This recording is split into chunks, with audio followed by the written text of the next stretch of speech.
লেখিকা অনিন্দিতার দাবার চাল। হীরের হার্ট শেপ পেন্ডেন্টখানা সোনার চেনে জড়িয়ে গলায় পরিয়ে দিল সজীব বিশ্বাস। পরক্ষণেই জড়িয়ে ধরল পেছন থেকে। তোমার কাছে এলে আমি শান্তি পাই। তুমি যেন আমার প্রাণভোমরা। ব্যবসার কাজে আসছি বলে তাই তো সুযোগ পেলেই তোমার সঙ্গে পালিয়ে আসি। হীরের একটা অন্যরকম দ্যুতি আছে।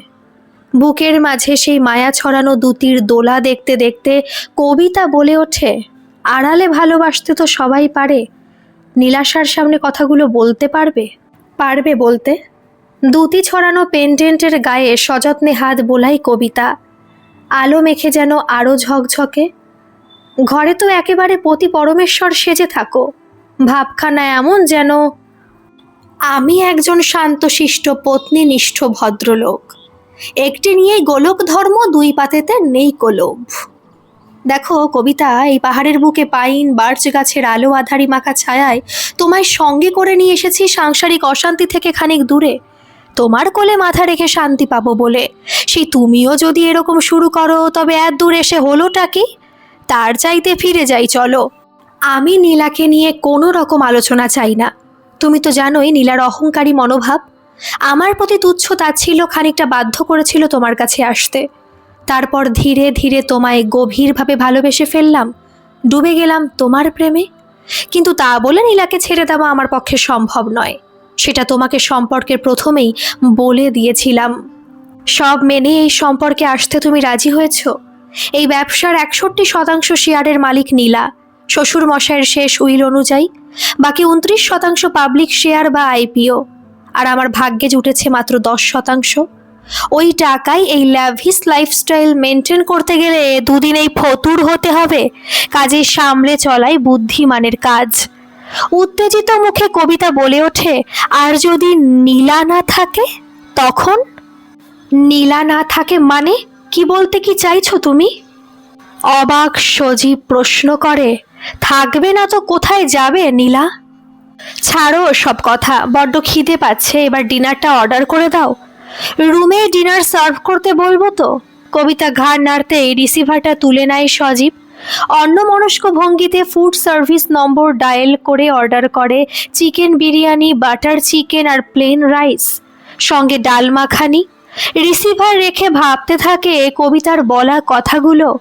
শ্বশুর মশাইয়ের মতো নীলাও যদি এই পৃথিবীতে না থাকে কি হয় তাহলে? সব সম্পত্তি কি তবে সজীবের একার হবে? পুরো চৌধুরী এন্টারপ্রাইজ তার কথায় উঠবে বসবে। উইলে তো তাই লেখা ছিল। অবশ্য ঠিক তা নয়। নভনীলার 18 হওয়ার আগে যদি নীলা মারা যায়, সেক্ষেত্রে সম্পত্তির অছি হিসেবে সজীব ব্যবসা দেখবে। 18 বছর হলে সেই 61% মালিকানা যাবে নভনীলার হাতে। কিন্তু নভনীলার বড় হতে এখনো অনেক দেরি। তখন না হয় কিছু একটা ভেবে নেওয়া যাবে। এই মুহূর্তে যদি নীলা সরে যায় তবে জীবন থেকে অশান্তি বিদায় নেবে, শান্তিতে বাঁচতে পারবে সে। এই বিষয়টা আগে কেন মাথায় আসেনি ভেবে সে দুঃখ পেল। কাজটা তাহলে অনেকদিন আগে মিটিয়ে ফেলা যেত। কিন্তু তাতে একটা সমস্যা আছে। তাদের মেয়ে নভনীলা, সে মায়ের খুব ক্লোজ। বিষয়টা কি মেনে নিতে পারবে? খেতে বসে দুটো প্লেটে সমানভাবে খাবার বাড়তে বাড়তে কবিতা বলে উঠল, এত কি ভাবছো বলো দেখি? খেতেও মন নেই, আর অশান্তি করব না, প্রমিস। সে ঠিক আছে। ভাবছি তুমি আমায় কতখানি ভালোবাসো। জানো না বুঝি? এতদিন বাদে এই প্রশ্ন কেন? আলগা হেসে দামি পেন্ডেন্টটায় একবার হাত বুলিয়ে অনুভব করে কবিতা, নিজের চেয়েও বেশি। কত পড়ল গো এটা। একটু যেন বিরক্ত হলো সজীব। ভালোবেসে কেউ উপহার দিলে তার দাম জিজ্ঞেস করতে নেই, জানো না বুঝি? পরক্ষণেই চোখ চলে গেল দুই পাহাড়ের মধ্যবর্তী খাদের দিকে। আদিম রিবংশায় মেতে উঠল দুই নারী পুরুষ। সবকিছু ঠিকঠাক চললেও কেন যেন কবিতার মনে হচ্ছিল সজীব বারবার অন্যমনস্ক হয়ে পড়ছে। আজ যেন তার তেমন শরীর উপভোগের ইচ্ছে নেই। আসলে সজীব ভাবছিল ভবিষ্যতের কথা, কিভাবে সবকিছু নিজের এখতিয়ারে আনবে সে। চৌধুরী এন্টারপ্রাইজের সাধারণ কর্মচারী থেকে কবে যেন সে মালকিন নীলার স্বামী হয়ে বসল। পেল তাদের ব্যবসার 10% লভ্যাংশ ভোগের অধিকার। তবে এ যাত্রা বড় সহজ ছিল না। এক প্রাইভেট কলেজ থেকে এমবিএ পাশ করা সজীব বিশ্বাসের জন্য। কিন্তু উচ্চাকাঙ্ক্ষা ছিল তার, ছিল উচ্চাকাঙ্ক্ষাকে কার্যে পরিণত করার ইচ্ছা। সে জানতো একদিন না একদিন সে অনেক সম্পদের মালিক হবে। অনিলাভ স্যারকে দেখেই বুঝেছিল মানুষটা বড় ব্যবসায়ী হলেও আদতে সাধারণ জীবন যাপন করতে ভালোবাসে। মধ্যবিত্ত জীবন এখনও তাকে হাতছানি দেয়, কিন্তু একমাত্র মেয়ে চায় বিলাস ব্যসনে গা ভাসাতে। সেই নিয়ে বাপ মেয়ের মধ্যে মতানৈক্য। তারই মধ্যে করাল দংস্ট্রাকিটের মতো প্রবেশ করল সজীব। পদবিতে বিশ্বাস থাকলেও বিশ্বাসী সে ছিল না কোনো কালেই। বাবার কাছে দরবার করলো মেয়েকে শোধ হরানোর, আর লুকিয়ে লুকিয়ে মেয়েকে আরও বেশি উৎসাহ দিতে লাগলো পার্টি। নাইট ক্লাবে যাওয়ার জন্য প্রয়োজনে নিজে গাড়ি করে পৌঁছে দিতে লাগলো। এর কিছুই জানলেন না পৌর অনিলাভ চৌধুরী। ভাবলেন মেয়ের ওপর নজর রাখার জন্য এক সৎ ছেলে পেয়েছেন তিনি, মেয়েটার ভেসে যাবে না। ধীরে ধীরে দেখলেন সাদামাটা ছেলেটার সঙ্গে মেয়ে ঘনিষ্ঠ হচ্ছে। ভেতরে ভেতরে শান্তি পেলেন। তার এত কষ্টে করা ব্যবসা এগিয়ে নিয়ে যাওয়ার জন্য নতুন মানুষ এসে গেছে। বিয়েটা বেশ ধুমধাম করেই হলো। সুদর্শন আকর্ষণীয় সজীবকে অপছন্দ হওয়ার কোনো কারণ অন্তত নীলার কাছে ছিল না।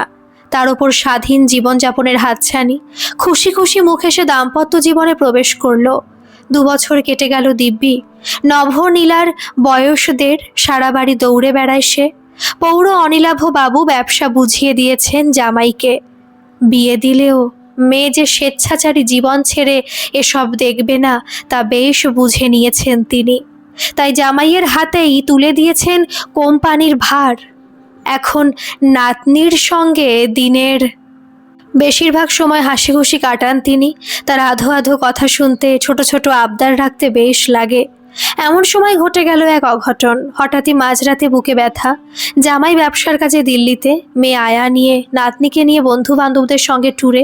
ফাঁকা বাড়িতে বৃদ্ধ বুকে ব্যথায় ছটফট করতে লাগলেন। 2 দিন বাদে বাড়ি ফিরে বেল বাজিয়ে সাড়া না পেয়ে ডুপ্লিকেট চাবি দিয়ে দরজা খুলে নীলা দেখল তার বৃদ্ধ বাবা মরে কাঠ হয়ে মেঝেতে পড়ে রয়েছেন। শোক আসে, শোক যায়। খাতায় কলমে 10% শেয়ারের মালিকানা হলেও নীলার বকলমে সজীব বিশ্বাসী চৌধুরী এন্টারপ্রাইজের মালিক হয়ে বসল। কিন্তু অফিসে গিয়ে নিয়মিত ব্যবসা না দেখলেও সুযোগ বুঝে খোঁচা দিতে ছাড়ে না নীলা। বলে 61% শেয়ার কিন্তু আমার হাতে। যদি কখনো কোনো বেচাল দেখি, মনে রেখো রাজপ্রাসাদ থেকে ফুটপাথে আসতে বেশি সময় লাগবে না। কিছুদিনের মধ্যে নীলার ভারী শরীর খারাপ শুরু হয়। কিছুই খেতে পারে না, খাবার দেখলেই বমি হয়ে যায়। রোগা আর দুর্বল হয়ে পড়ে সে। পারিবারিক ডাক্তার আসেন, বিভিন্ন টেস্ট দেন, কিন্তু পাওয়া যায় না কিছুই। সে শারীরিকভাবে সুস্থ, কিন্তু ভেতরে ভেতরে ক্ষয়ে যাচ্ছে কেন কেউ জানে না। নানা রকম ডাক্তারি পরীক্ষা হয়, কিন্তু কিচ্ছু পাওয়া যায় না। এদিকে দিন রাত এক করে সজীব চৌধুরী স্ত্রীর সেবা করে চলে, আর রাতে নীলা ঘুমিয়ে গেলে মনে মনে হাসে। যে টোটকা গোপনে সে শুরু করেছে, পৃথিবীর কোনো ডাক্তারের সাধ্যি নেই সেই রোগের ওষুধ খুঁজে বের করে। কাজে নিশ্চিন্ত সে। সবচাইতে বড় কথা, এমন প্রাণপণ সেবা করছে সে যে নীলার আত্মীয় স্বজনদের মধ্যে কেউ তাকে সন্দেহের আওতায় আনার কথা ভাবতেই পারছে না। উল্টে আত্মীয় স্বজনরা তার প্রশংসায় পঞ্চমুখ। অধিকাংশই দেখতে এসে তাকে সান্ত্বনা দিয়ে বলছে, নীলার মাও তো কম বয়সে অসুস্থ হয়ে, বংশে এরকম ধারা থাকলে ছেলেটা অর্থাৎ সেই বা কি করবে। মাঝখান থেকে বউয়ের সেবা করতে করতে সে না অসুস্থ হয়ে পড়ে। একা মানুষের পক্ষে এত ধকল নেওয়া সম্ভব? একাকী বসে হাসে সজীব। সত্যিই তো, কি বা করবে সে, যেখানে প্রথম থেকে শেষ পর্যন্ত সেই করেছে, করে চলেছে। শেষে যখন নীলার শরীরের অবস্থা খুবই খারাপ, বিছানার সঙ্গে মিশে গেছে প্রায়, তখন নভ নীলাকে স্পেশাল পারমিশন করিয়ে স্কুল থেকে আনা হলো। দেখেও সে বিশ্বাস করতে পারছিল না। এতদিন ধরে মা এতখানি অসুস্থ, আর এখন তাকে দেখার জন্য নিয়ে আসা হয়েছে। নভ নীলাকে দৃষ্টিতে একটা অন্যরকম আগুন আছে। বেশিক্ষণ একভাবে তাকিয়ে থাকা যায় না। বাকি আত্মীয় স্বজনদের সঙ্গে সজীব ও নীলার ঘরে ছিল। পারিবারিক ডাক্তার সকালেই এসে দেখে গেছেন আর বলেছেন হার্ট খুব দুর্বল, যে কোনো মুহূর্তে ভালো মন্দ কিছু একটা হয়ে যেতে পারে। প্রথমে নার্সিং হোমে ভর্তি সাজেস্ট করেছিলেন, পরে সজীবের জোড়াজুড়িতে বাড়িতে রাখতে রাজি হয়েছেন। সব ইকুইপমেন্টস বাড়িতে আনা হয়েছে দেখে তিনি সন্তুষ্টি প্রকাশ করেছেন। নিজের চোখে তো দেখছেন প্রতিদিন কি অমানসিক পরিশ্রমী না করছে ছেলেটা। সবাই একটু বাইরে যান, মেয়ের সঙ্গে আমার কয়েকটা কথা আছে, বলে ওঠে নীলা। সজীব তখনও নিষ্পৃহ মূর্তির ভঙ্গিতে একপাশে দাঁড়িয়ে আছে দেখে কর্তৃত্বের সুরে নীলা বলে ওঠে, তুমিও বাইরে যাও। কিন্তু দুর্বল শরীর অতগুলো কথা বলা নীলার শরীর নিতে পারে না। ভীষণভাবে হাঁপাতে থাকে সে।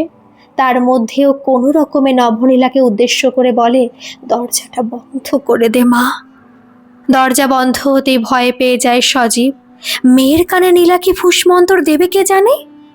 মেয়ে আবার তাকেই না ভুল বুঝে বসে। দরজার বাইরে দাঁড়িয়ে অপেক্ষা করতে থাকে সে। মনে হয় এ অপেক্ষা অনন্তকালের। দরজা কখনো আর খুলবে না। ঠিক যেন কতক্ষণ পরে দরজা খুলে যায়, পাথরের মতো স্থির মুখে নিজের ঘরের দিকে চলে যায় নভনীলা। কোনো কথা বলে না। সজীব নিশ্চিন্তের শ্বাস ফেলে বাঁচে। একদিক থেকে নিশ্চিন্ত সে, মেয়ে কোনো রকম সন্দেহ প্রকাশ করলে বিপদে পড়ে যেত। হাজার চেষ্টার পরেও নীলাকে পৃথিবীর বুকে ধরে রাখা যায় না। দুর্বল দেহ কাণ্ড ছেড়ে প্রাণ পাখি উড়ে যায় অন্য নীড়ের সন্ধানে। সবার সামনে শোকগ্রস্ত দেখালেও সজীবের মন আনন্দে নাচতে থাকে। ভাগ্যিস কবিতা সেদিন হঠাৎ বুদ্ধিটা দিয়েছিল, তাই না এটা সম্ভব হলো। এবার গোটা চৌধুরী এন্টারপ্রাইজের সিংহভাগ শেয়ারের মালিক সে, কেবল সে। যা বুঝেছেন নভনীলা, আপাতত এটা নিয়ে মাথা ঘামাবে না। কাজ শেষ হলে মেয়েটাকে হস্টেলে পাঠিয়ে দিতে হবে। কবিতাকে দিতে হবে একটা দামি উপহার। ভাগ্যিস সেদিন আইডিয়া দিয়েছিল। কিন্তু উপহার নিয়ে কবিতার দরজায় গিয়ে দেখলো সে আর একা নেই। একটা ছোট ছেলে পাশে হামা দিচ্ছে, মুখ যেন অবিকল তার কার্বন কপি। চমকে উঠল, আমায় না জানিয়ে তুমি একবার অন্তত জানাতে পারতে। সময় ছিল তোমার কাছে, খোঁজ নিয়েছো একবারও। বউয়ের সেবা করতেই তো কেটে গেল 2 বছর। এখন কেন এসেছো আমার কাছে, কি চাই? দামি উপহারখানা দেখে অবশ্য গলে গেল কবিতা। সজীব বলল, নতুন ফ্ল্যাট সহ ছেলের সব দায়িত্ব তার। কিন্তু এই মুহূর্তে দাঁড়িয়ে নাম পরিচয় দেওয়া সম্ভব হবে না। পুলিশ ভাবতে পারে তোমাকে বিয়ে করার জন্যই হয়তো আমি নীলাকে খুঁচিয়ে সন্দেহ জাগিয়ে লাভ নেই। আমি কোনোভাবেই ওদের সন্দেহের আয়তায় আসতে চাই না। আমার অসহায় স্বামী ইমেজটা বজায় থাক। ঠিক আছে, তাই হবে, গম্ভীর মুখে বলল কবিতা। তোমায় আমি নিজের থেকেও বেশি বিশ্বাস করি। কেটে গেছে 8 বছর। নভনীলার 18 হতে আর মাত্র মাস 6 বাকি। কোনো মারফত বাবাকে সে জানিয়েছে মেজর শেয়ার হোল্ডার হিসেবে চৌধুরী এন্টারপ্রাইজের দায়িত্ব নিতে চায়, বসতে চায় সিওর চেয়ারে। তারপর থেকে বেশ চিন্তায় পড়ে গেছে সজীব চৌধুরী। এই কয়েকটা বছর ধরে চৌধুরী এন্টারপ্রাইজ থেকে সে দেদার টাকা সরিয়েছে, রেখেছে নিজের পার্সোনাল অ্যাকাউন্টে। ভবিষ্যতের কথা কি কিছু বলা যায়? কিন্তু এবার যদি নভনীলা এসে সব হিসেব চেয়ে বসে, বিপদে পড়বে সে। একবার ভেবেছিল সব ছেড়ে ছুঁড়ে পালিয়ে যাবে, কিন্তু পুলিশের নজর এড়িয়ে পালানো অত সহজ নয়। অনেকেই চেনে তাকে। বিদেশে পালালে হয়তো সাময়িক স্বস্তি মিলতে পারে, কিন্তু দীর্ঘমেয়াদে ওই মানসিক চাপ সে নিতে পারবে না। তার চেয়ে যদি নীলার মতো নভনীলাকে, তবে তার আগে চৌধুরী এন্টারপ্রাইজের সব শেয়ার নিজের নামে লিখিয়ে নিতে হবে। কিন্তু এ সব হবে কিভাবে? সবজি আর চিজের পুর দেওয়া অমলেটে ছুরি কাটা চালাতে চালাতে বলে ওঠে, কাজটা কঠিন। পারবে? টাকাটা নগদ চাই, অর্ধেক কাজ হওয়ার আগে, বাকিটা সাল্টে দেওয়ার পর। পেয়ে যাবে, কিন্তু কাজটা একেবারে নিখুঁত হওয়া চাই। কোনো রকম এদিক ওদিক হলে। আমার কাজ নিখুঁত হয় সেই খবর নিয়েই আপনি যোগাযোগ করেছেন। এর চাইতে বেশি কথা নয়। টাকাটা সময় মতো পাঠিয়ে দিলে আপনার কাজ হয়ে যাবে। নিশ্চিন্তের শ্বাস ফেলে সজীব। কাজটা ঠিক মতো হয়ে যাবে বলেই মনে হচ্ছে, তবে বুকিংটা যত তাড়াতাড়ি সম্ভব সেরে ফেলতে হবে। গোপন লকার খুলে একটা ব্যাগে সে 25 লাখ ক্যাশ ভরে নেয়, 500 টাকার বান্ডিল সব। গ্যারেজ থেকে গাড়িটা বের করে স্টার্ট করতে যাবে, এমন সময় মোবাইলে মেসেজ এলো, আগামী 7 তারিখে ফ্লাইট, চরণদাকে এয়ারপোর্ট থাকতে বলো। মনে মনে হাসল সজীব। মেয়ের বড়ই তাড়া লেগেছে বাড়ি ফেরার। মাসের 1 তারিখে অ্যাডাল্ট হচ্ছে আর 7 তারিখ হতে না হতে ফিরতে চাইছে। একটাই লক্ষ্য, চৌধুরী এন্টারপ্রাইজের পুরো ক্ষমতা নিজের করায়ত্ত করা। কিন্তু সজীব বিশ্বাস সুস্থ শরীরে বেঁচে থাকতে, অবশ্য নভনীলা যাই ভাবুক, তার কাছে এ খবর স্বস্তির। এ যেন মেঘ না চাইতেই এক পশলা জল। নভনীলা জানে না বহুদিন হলো চরণকে সে ছাড়িয়ে দিয়েছে। একে একে নীলার সময়কার সব লোককেই নানাভাবে বুঝিয়ে বাজিয়ে বিদায় করেছে। এখন নিজের পছন্দের পরিমণ্ডলে পছন্দের লোকজনকে নিয়ে স্বেচ্ছাচারী জীবন কাটায় সে। কিন্তু না, আর দেরি করা যাবে না। সে ভালো করেই জানে নভনীলা নীলা নয়। একবার ক্ষমতা হাতে পেলে সজীবের জীবনে কোনো সজীবতাই অবশিষ্ট থাকবে না। ফ্লাইট ল্যান্ড করলো ঘন্টা 2 দেরিতে। ব্যাগেজ কালেক্ট করে নভনীলা দেখলো কেউই তাকে নিতে আসেনি। মনে মনে হাসলো সে, যেন জানতো এমনটাই হবে। সজীব বিশ্বাসের সাজানো ডেরায় একজন নতুন মানুষ এসে হানা দিতে চাইবে, আর সে তাকে সাড়ম্বরে অভ্যর্থনা করবে। এমনটা কিভাবে হতে পারে? এতদিন ধরে চৌধুরী এন্টারপ্রাইজকে সে নিজের মতো চালিয়েছে। দৃঢ় পদক্ষেপে এয়ারপোর্টের বাইরে পা বাড়ালো নভনীলা। মায়ের মতো বিশ্বাস অবিশ্বাসের দোলাচলে দুলে জীবন কাটাবে না সে। মুখার্জি আঙ্কেলকে আগেই ফোন করেছে, যত তাড়াতাড়ি সম্ভব কাগজপত্র তৈরি করে কোম্পানি টেক ওভার করবে। মুখার্জি আঙ্কেল গোপনে জানিয়েছেন, ওপর থেকে কোম্পানি আর্থিক অবস্থা মজবুত দেখালেও ভেতরের হাল খুব একটা সুবিধার নয়। সজীব বিশ্বাস তলে তলে পার্সোনাল অ্যাকাউন্টে টাকা সরিয়ে চলেছে। ট্রলি ঠেলে বাইরে বেরোতেই চমকে গেল নভনীলা। চোখে পড়ল জেট ব্ল্যাক কালারের মার্সিডিসটা। গাড়ির বনেটে হেলান দিয়ে দাঁড়িয়ে আছেন এক ভদ্রলোক, হাতে তার নাম লেখা প্ল্যাকার্ড। সজীব বিশ্বাসের নতুন ড্রাইভার নাকি? মায়ের পুরনো মার্সিডিসটা এখনো আছে তাহলে? এই মার্সিডিসের সঙ্গে তার অনেক স্মৃতি জড়িয়ে। মা যে এই গাড়িটাই ব্যবহার করতেন বরাবর। হস্টেল থেকে বাড়িতে এলে মা মেয়ে মিলে এই গাড়িতে চেপে ফ্লুরিজে ব্রেকফাস্ট, সোনার বাংলা, তাজ বেঙ্গলে ডিনার, কখনো একপাশে গাড়ি পার্ক করে ফুটপাতে ফুচকা, চুরমুর।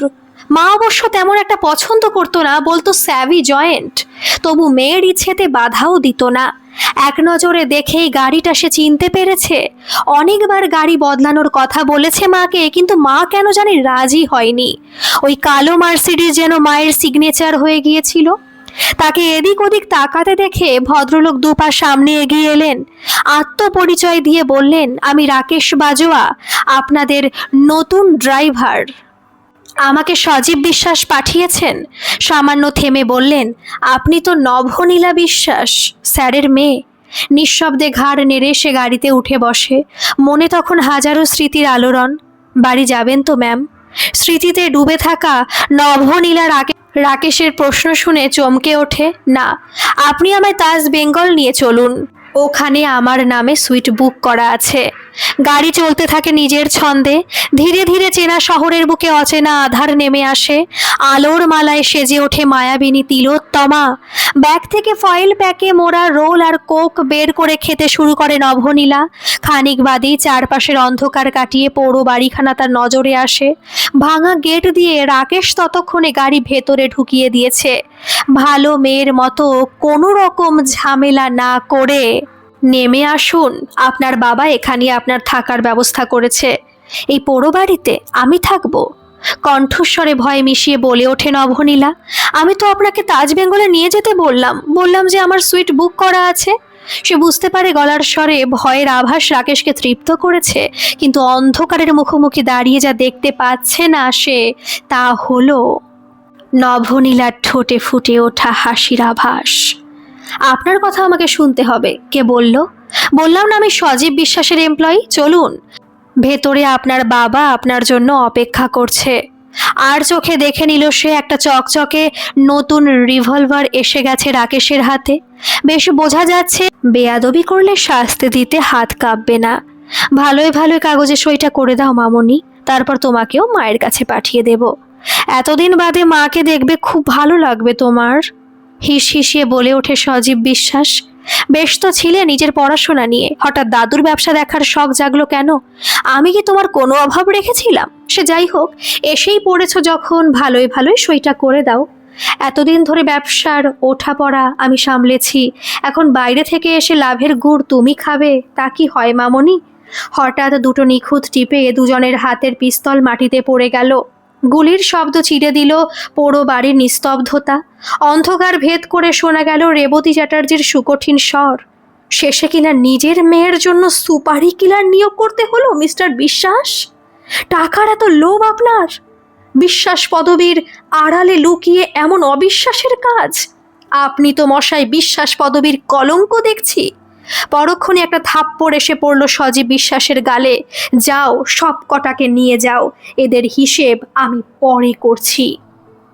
হঠাৎ এভাবে পুলিশ তাদের ডেরায় হানা দেবে লোকগুলো ভাবতে পারেনি। প্রায় নিঃশর্তেই তারা রেবতীর পুলিশদের হাতে নিজেদের সমর্পণ করলো। সজীব বিশ্বাসের দিকে তাকায় রেবতী। আপনাকে গ্রেপ্তার করা হলো, কোর্টে নিজের সপক্ষে বক্তব্য রাখার সুযোগ পাবেন। মার খেয়েও তেজ মরে না। গম্ভীর মুখে সজীব বিশ্বাস বলে ওঠে, আগে বলুন, কোন অপরাধে আপনি আমায় গ্রেপ্তার করলেন? আমি এই শহরের একজন নামী ব্যবসায়ী, এই চরের দ্বিগুণ মূল্য আপনাকে দিতে হবে। নীলাশা দেবীকে তিলে তিলে খুন করার অপরাধ আইনিভাবে প্রমাণ না করা গেলেও নভনীলাকে খুন করার যে চেষ্টা আপনি করেছেন, তার জন্য যাবজ্জীবন গারদের অন্তরালে আপনাকে যেতেই হবে। আপনার কাছ থেকে স্বীকারোক্তি আদায়ের জন্য আমাদের এত কসরত করতে হলো। আসুন মুখার্জি বাবু, নভনীলা আমার মেয়ে নয়, ওর মায়ের স্বেচ্ছাচারের ফসল। কেন আমি আমার এত কষ্টে করা সাম্রাজ্য ওর হাতে তুলে দিতে যাব? নীলাকে আমি মারতে চাইনি, কিন্তু সে আমাকে প্রতিনিয়ত মানসিকভাবে অত্যাচার করত। বিয়ের পর থেকে একদিনের জন্য দুদণ্ড শান্তি দেয়নি। খেটে খুঁটে ব্যবসা বাড়িয়ে আমি টাকা উপার্জন করে বাড়ি আনতাম, নীলা দুহাতে তা উড়িয়ে দিত। বাবার কাছে কোম্পানির শেয়ারের বেশিরভাগ অংশ উত্তরাধিকার সূত্রে পেয়েছিল, তাই সুযোগ পেলেই বলতো একটা বেচাল দেখলেই লাথি মেরে তোকে রাস্তায় বের করে দেব। ফুটপাত থেকে প্রাসাদে এসেছিলি, আবার ফুটপাতে ফিরে যাবি। আমাকে কোনোদিন জানতে দেয়নি নভনীলার বাবাকে কার সঙ্গে গোপন সম্পর্কে ছিল। বিয়ের পর সবটাই জানতে পারি, কিন্তু তখন তীর হাত থেকে বেরিয়ে গেছে। নীলা বলেছিল অতীতে যা হয়েছে হয়েছে, সে এখন আমার সঙ্গে সংসার করতে চায়। মেনে নিয়েছিলাম, না মেনে উপায় বা কি ছিল? তবে নভনীলাকে চোখের সামনে সহ্য করতে পারতাম না। শ্বশুর মশাইয়ের মৃত্যুর পর নীলা ওকে বোর্ডিংয়ে রেখেছিল। শ্বশুর মশাই মেয়ের পদস্খলনের ইতিহাস জানতেন না। শ্বশুর মশাই চলে যাওয়ার পর নীলা উচ্ছৃঙ্খল হয়ে উঠছিল, সম্পর্ক এসে ঠেকেছিল তলানিতে। ওকে মেরেছি বলে কোনো আফসোস নেই আমার। এই কটা বছর আমি অনেক শান্তিতে কাটিয়েছি। এবার ভেবেছিলেন নভনীলাকে শেষ করে নতুন কোম্পানি খুলে ছেলেকে সিইও চেয়ারে বসাবেন। আসলে একটা খুন করে ধরা না পড়ার ফলে আপনার সাহস অনেকটাই বেড়ে গিয়েছিল। কবিতা দেবীর সঙ্গে আপনার বহুদিনের গভীর সম্পর্ক, সেই সম্পর্ক থেকে আপনার এক ছেলেও আছে, নাম অভিরূপ বিশ্বাস। এখন সে দেরাদুনের এক বোর্ডিং স্কুলে পড়ছে। কবিতা দেবীকে একটু চাপ দিতেই সব কথা গড়গড় করে বলে দিয়েছেন। চলুন যাওয়া যাক। অসুস্থ হওয়ার পর আমার জন্ম রহস্য মা বলেছিল। বলে ওঠে নভনীলা, বাবা যে আমায় সহ্য করতে পারতো না বেশ বুঝতে পারতাম। বাবার হাত থেকে বাঁচানোর জন্যই মা আমায় হস্টেলে দিয়েছিল। গোড়া থেকে আমার সন্দেহ ছিল বাবাই মায়ের মৃত্যুর জন্য দায়ী, কিন্তু আমি তখন বেশ ছোট, বুঝলেও প্রমাণ করার উপায় ছিল না। তাই হস্টেলে ফিরে যাই, কিন্তু মুখার্জি আঙ্কেলের সঙ্গে নিয়মিত যোগাযোগ রেখে চলি। উনি আমাকে আপনার সঙ্গে যোগাযোগ করার পরামর্শ দেন। তা বলে নিজের জীবনের বাজি রেখে তোমার যদি কিছু হয়ে যেত, আমি নীলার কাছে কি জবাবদিহি করতাম? আমার ব্যাগে ট্র্যাকার লাগানো ছিল, জানতাম পুলিশ সঠিক সময় পৌঁছে যাবে। মায়ের খুনিকে আইনের হাতে তুলে দিতে পেরেছি। আজ থেকে আমি নিশ্চিন্তে ঘুমোতে পারবো। মুখার্জি আঙ্কেল, এবার কি আপনাকে আমি বাবা বলতে পারি, নাকি আজও সন্তানের পরিচয় দিতে দ্বিধাবোধ করবেন? মায়ের স্বেচ্ছাচারে জীবন আপনাকে ছেড়ে সজীব চৌধুরীকে বিয়ে, পরবর্তীকালে রূপের মোহ কেটে যাওয়ার পর একের পর এক নতুন সম্পর্কে জড়িয়ে পড়া, সব কিছু জেনেও আপনি মাকে একতরফা ভালোবেসে গেছেন, খোঁজ খবর রেখেছেন। আজীবন অবিবাহিত থেকেছেন, এমন ত্যাগ স্বীকার কজন করতে পারে? মিস্টার মুখার্জি বিস্ফারিত দৃষ্টিতে নভনীলার দিকে তাকালেন, তারপর এগিয়ে এসে আত্মজাকে বুকের মধ্যে জড়িয়ে ধরলেন। আজকের এই গল্পটি আপনাদের কেমন লাগলো অবশ্যই কমেন্ট করে জানাবেন, আর ভালো লাগলে একটা সাবস্ক্রাইব করে আমার পাশে থাকবেন। ধন্যবাদ।